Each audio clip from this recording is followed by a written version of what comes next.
ஆன்மீக அன்பர்கள் அனைவருக்கும் வணக்கம். ஸ்ரீ சிவகாளி சித்தர் பீடம் ராமகிருஷ்ண பரமஹம்சர் குருவுடைய அருள் பரிபூர்ணமாக கிடைக்கணும் எல்லாருக்குமே.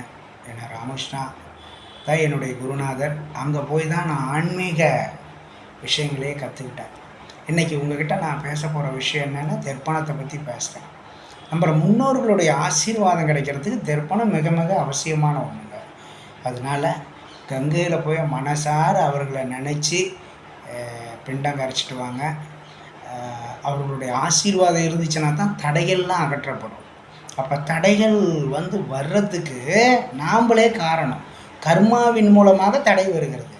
அந்த தடைகளை அகற்றக்கூடிய முன்னோர்களுடைய ஆசி இருந்துச்சுன்னா தடைகள் அகற்றப்படும்.